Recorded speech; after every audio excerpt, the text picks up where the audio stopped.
우리 함께 찬송하겠습니다. 369장입니다. 찬송가 369장 죄짐 맡은 우리 구주. 우리 함께 369장 찬송합니다.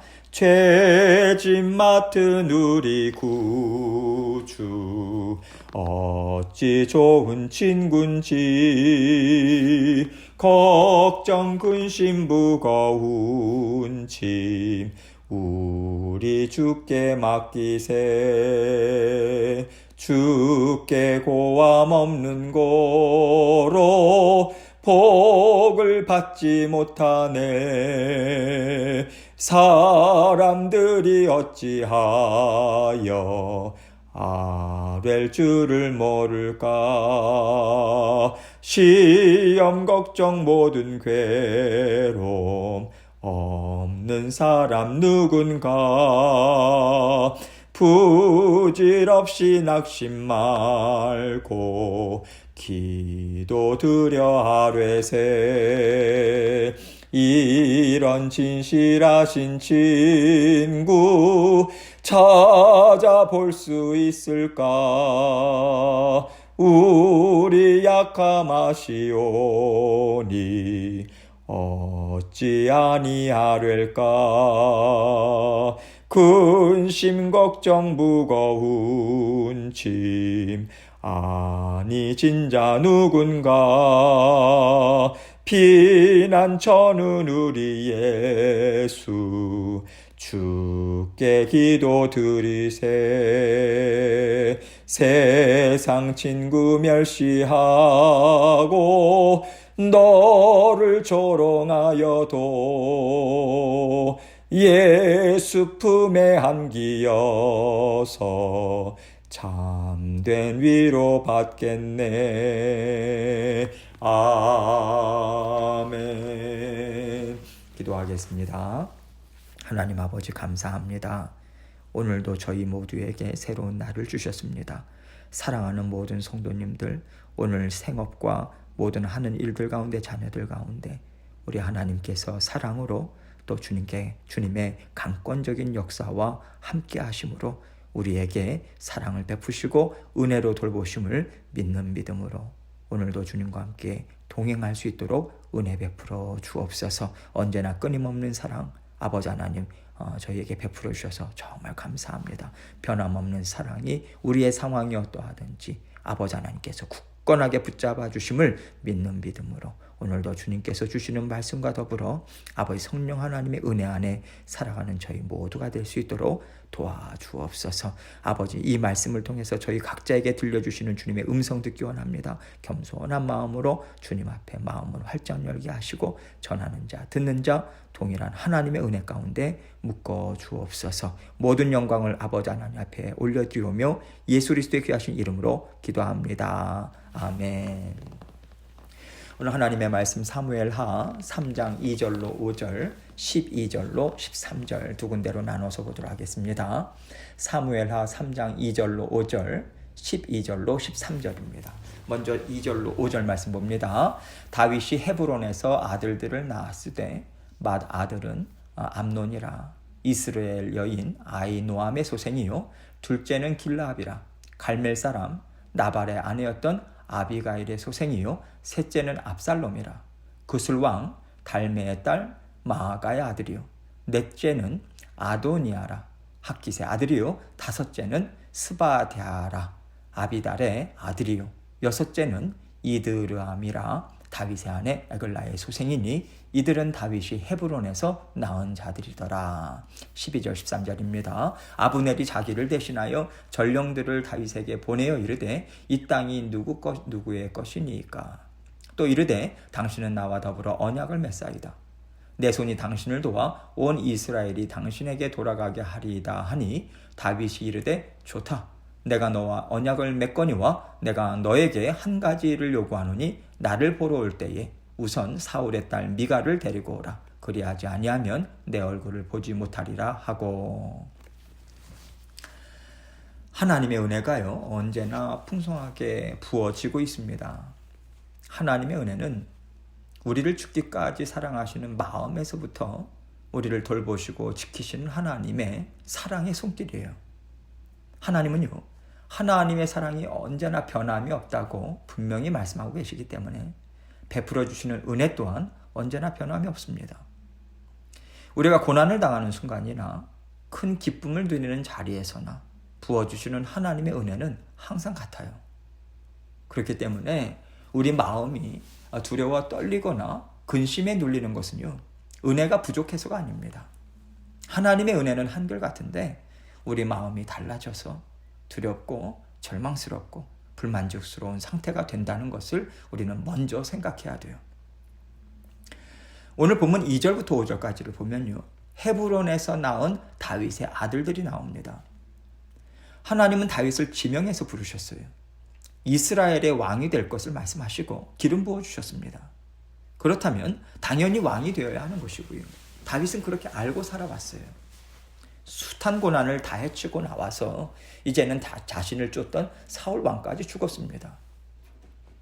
아마도 다윗은 이제 하나님께서 새로운 길을 열어주시겠구나, 이 기대감을 가지고 있었을 텐데요. 지금 12지파들 중에서 단지 유다 한 지파만 다윗에게 속하고요, 나머지는 사울 집안에 그대로 속해 있단 말이에요. 더구나 사울을 옹호하던 세력은요, 여전히 다윗을 대적하고 있습니다. 다윗으로서는 참 실망스러웠을 것 같아요. 지금까지의 고난이 나에게 무슨 의미가 있나라는 생각도 들었을 것입니다. 그래서 이제 하나님은요, 다윗이 많은 아내들을 두고 있다라고 하는 것을 보여주고 계세요. 많은 아내들을 두는 것은 하나님이 분명하게 말씀하신 왕이 하지 말아야 할 일들 중에 한 가지입니다. 그런데 다윗은 그 일을 하고 있는 거죠. 이것을 통해서 하나님은 지금 다윗은 하나님의 말씀을 생명처럼 여기지 않고 살고 있다라고 하는 것을 보여주기 원하시는 것입니다. 특히 오늘 3절 하반절에는요, 그술왕 달메의 딸 마아가가 나오고 있어요. 다른 왕비들이나 또 아들들은 이미 읽었기 때문에 제가 다시 읽지는 않겠습니다. 다윗이 마하나임을 중심으로 한 이스보셋 정권을 견제하기 위해서 정략 결혼을 했다, 이렇게 학자들은 동일하게 이야기를 하고 있습니다. 여러분, 하나님만 바라보고요, 하나님이 왕 대신 나라를 이루기를 원한다면 정략 결혼은 하지 말아야 하는 것입니다. 또한 어떤 필요에 의해서 아내를 두는 일은 하지 말아야 하는 거죠. 그런데 다윗은 이 두 가지를 다 행하고 있는 거예요. 더구나 13절을 보면요, 다윗은 아브넬에게 너가 나와 손을 잡고 이스라엘을 통일하고자 한다면 사울의 딸 미갈을 데리고 와라, 이 얘기를 합니다. 원래 미갈이요, 다윗의 아내였으니까 데리고 오라는 의미도 있겠죠. 그런데 지금 성경이 계속해서 이야기하고 있는 맥락을 보면 다윗은 미갈 또한 어떤 정략적인 필요에 의해서 요구하고 있다라고 하는 것을 보여주고 있어요. 여러분, 죽을 것 같은 수많은 고비들을 하나님의 은혜와 도우심만을 의지하면서 살아왔던 예전의 다윗과는 참 많이 다른 모습을 지금 보여주고 있습니다. 이것을 통해서 하나님께서는 사람의 마음이 이렇다라고 하는 것을 우리에게 보여주시는 것 아니겠습니까? 굳센 믿음을 가지고 하나님만 의지할 때도 있지만 한없이 연약해져서요, 세상의 방법을 취할 때도 있다는 거예요. 이것이 지금 다윗에게 나타나는 모습이거든요. 그렇다면 누구보다도 신실하고 하나님께 인정을 받았던 다윗의 마음이 이러하다면 우리 같은 사람들은 오죽하겠는가, 이것 또한 우리가 생각해 볼 필요가 있는 부분입니다. 우리가 신앙생활을 잘 할 때도 있어요. 하나님의 은혜에 기뻐하고요, 만족하면서 살아갈 때도 있습니다. 그러나 하나님 이것도 안 해주시면 제가 어떻게 하나님을 쫓겠습니까? 그러면서 원망과 불평의 마음을 갖고 살아갈 때도 있어요. 그렇다면 우리가 어떻게 해야 되는가? 이것이 우리에게 꼭 필요한 지혜인 것이고요. 오늘 말씀을 통해서 이러한 하나님의 지혜를 얻기를 원합니다. 12절 말씀을 보겠습니다. 아브넬이 자기를 대신하여 전령들을 다윗에게 보내어 이르되 이 땅이 누구의 것이니까? 또 이르되 당신은 나와 더불어 언약을 맺사이다. 내 손이 당신을 도와 온 이스라엘이 당신에게 돌아가게 하리이다 하니. 여러분, 이것은 어찌 보면요, 다윗에게 아주 좋은 기회가 될 수 있는 거죠. 11지파들이 사울 왕의 아들인 이스보셋의 손에 있지만 정작 실세는 아브넬이었거든요. 그 아브넬이 지금 다윗에게 손을 내민다는 것은요, 그 11지파들이 다윗에게 넘어올 수 있는 기회가 될 수 있다라고 하는 것입니다. 이럴 때 하나님의 사람으로서 어떻게 해야 되겠습니까? 하나님께 여쭤봐야죠. 이것이 하나님의 뜻입니까? 하나님께서 이 방법을 통해서 이를 이루기를 원하십니까? 내가 아무리 붙잡고 싶다 할지라도 내 원함은 뒤로 하고요. 먼저 하나님의 뜻을 구해야 하는데 지금 성경에는 그런 다윗의 모습이 전혀 나오고 있지 않아요. 오히려 다윗은 이렇게 대답합니다. 13절입니다. 다윗이 이르되 좋다. 내가 너와 언약을 맺거니와 내가 너에게 한 가지 일을 요구하노니 나를 보러 올 때에 우선 사울의 딸 미갈을 데리고 오라. 그리하지 아니하면 내 얼굴을 보지 못하리라 하고. 다윗은 선뜻 좋다고 하죠. 아브넬과 언약을 맺겠다고 말을 합니다. 여기에다 한 가지 더해서 사울 왕의 딸 미갈을 데리고 와라. 이 얘기를 합니다. 지금 다윗에게는요, 아내였던 미갈이 아니라 사울의 딸 미갈이 더 중요한 거예요. 왜냐하면 11지파들이 사울과의 세력 안에 있잖아요. 그렇기 때문에 다윗은 미갈과 재결합함을 통해서 사울을 쫓았던 사람들의 민심도 달래고요, 사울 왕에 의해서 부당하게 박탈된 자신의 권리 그리고 신분을 회복할 수 있다라고 하는 계산을 깔고 지금 이 일을 지금 행하고 있다라고 하는 것을 우리는 생각할 수 있어요. 물론 어떤 학자들은요, 아내였던 미갈에 대한 고마움, 애틋한 사랑이 있었다고 설명을 합니다. 사실 다윗이요, 어떤 마음을 갖고 있었는지 정확히 알 수는 없어요. 물론 이런 마음도 있었겠죠. 그러나 지금 성경은요, 다윗의 마음이 하나님으로부터 벗어나 있다라고 하는 맥락에서 지금 계속 말하고 있기 때문에 우리는 다윗이 이런 계산 하에서 행하고 있다라고 하는 것을 또한 우리는 생각할 수 있다고 저는 말씀을 드리는 것입니다. 하나님은 지금 다윗의 전혀 다른 모습을 보여주고 계세요. 여러분, 아브넬은요, 하나님이 다윗을 이스라엘 왕으로 기름 부으셨다라고 하는 것을 이미 알고 있어요. 그러면 그는 이것을 알기 때문에 지금 다윗에게 손을 내밀고 있는가? 이건 또 아니거든요. 이미 알고 있었던 아브넬은요, 지금까지 오랜 시간을 이스보셋을 통해서 이스라엘을 다스려 왔기 때문에 그렇습니다. 지금 말씀의 맥락을 보면 다윗이나 아브넬이나 둘 다 자기에게 이익이 있기 때문에 정치적으로 서로를 이용하려고 하는 상황인 것을 우리는 이해할 수 있어요. 이 상황을 통해서 알 수 있는 것은 온 이스라엘의 왕으로 세우실 때까지 다윗이 하나님을 계속해서 신뢰하고 의지하고자 하는 믿음과 순종이 필요했다라고 하는 것이죠. 그런데 지금 다윗의 모습은요, 마치 아브라함이 하나님의 약속을 믿지 못하고 이스마엘을 취하는 것처럼 보인다는 것입니다. 사람의 생각으로는 그럴 수도 있다고 여겨질 수 있는, 누구나 다 취하는 방법을 따라가는 다윗의 모습을 보여주고 있어요. 그리고 이후에 보면요, 다윗은 이 일을 통해서 하나님이 기뻐하시는 일이라고 하는 인정을 받지 못합니다. 이 일이 있고 나서 다윗에게 여러 아픔들이 일어나죠. 우리가 이러한 다윗의 모습을 통해서 깨달아야 하는 것은요, 우리는 언제나 넘어질 수 있는 사람들이고요, 이것이 옳다고 붙잡는 것이 하나님 보시기에는 악한 것일 수도 있다라고 하는 것입니다. 욕심의 눈이 어두워져서 즉시 깨닫지 못하고 하나님이 길을 열어주시나 보다라고 하는 마음을 가지고 우리는 얼마든지 잘못된 길로 나아갈 수 있다는 거예요. 이것이 우리에게는 정말 두려운 일이 되어야 합니다. 일이 이루어진다라고 하는 것이요, 다 하나님이 기뻐하시는 길은 아니잖아요. 그렇기 때문에 언제나 하나님 앞에 꿇어 엎드리고요, 여쭙고 확인하는 시간이 반드시 필요합니다. 나 자신을 신뢰하지 않고요, 하나님, 제가 혹시 욕심을 갖고 있습니까? 세상의 방법으로 하나님의 뜻을 이루려고 하나님보다 앞서 나가고 있습니까? 하나님, 저는 저 자신을 알지 못합니다. 알게 해주십시오. 간구하고 확인하면서 가야 하는 것이죠. 그럴 때 우리가요, 죄의 올무에 잡히지 않고 하나님과 동행하는 길로 나아갈 수 있는 것입니다.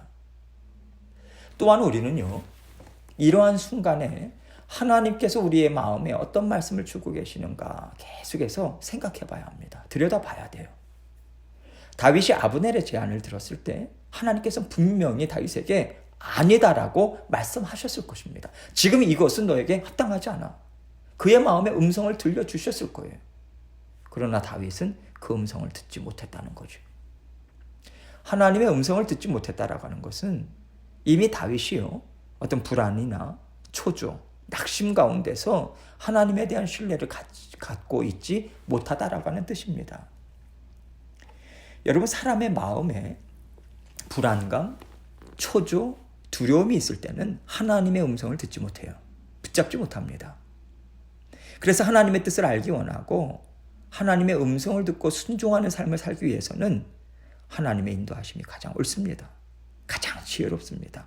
이 마음으로 우리의 심령이 가득 차 있는가, 이것을 먼저 점검하는 것이 중요하죠. 불만족스럽고요, 불안하고요, 두렵고요, 짜증나고요, 어떤 안정감이 없는 상태에서 들려오는 말은 우리가 어떤 것도 붙잡지 말아야 돼요. 그래서 우리가 항상 먼저 해야 되는 것은 하나님께서 분명히 나에게 말씀을 주실 텐데 내가 말씀을 듣기에 합당한 마음 상태인가, 이것을 먼저 들여다보고요, 하나님의 말씀하신 대로 쫓아가겠습니다. 제 마음 다스려 주십시오. 깨끗게 해주십시오. 음성을 듣고 따라가게 해주십시오. 이 고백으로 우리의 마음을 깨끗이 씻어내는 일에 우리가 먼저 집중해야 돼요.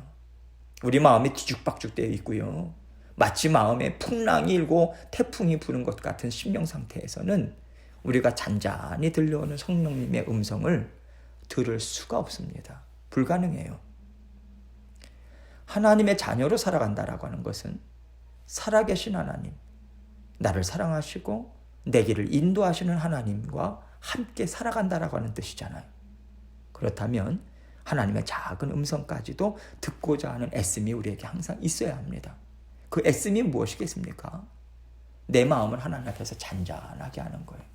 하나님을 사랑하는 마음, 하나님을 정말 신뢰하는 그 심령을 갖고 있는가, 이것을 먼저 확인하고 하나님과의 관계가 친밀하게 될 수 있도록 하나님께 나아가야죠.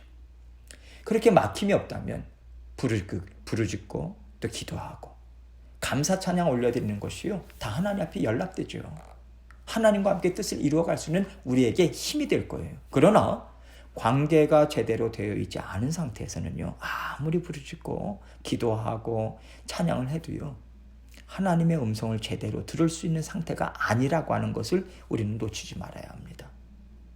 물론 하나님께 부르짖고 기도하고 찬양하는 것은요, 하나님이 부어주시는 은혜를 잘 받도록 할 수도 있어요. 그러나 우리 안에 육신의 정욕이 주인되어 있는 상태에서는요, 하나님을 깨달아 알게 하는 일이 되지 못할 수도 있다. 이 경각심을 우리는 가져야 합니다. 우리 육신의 정욕이 다 막아버려요.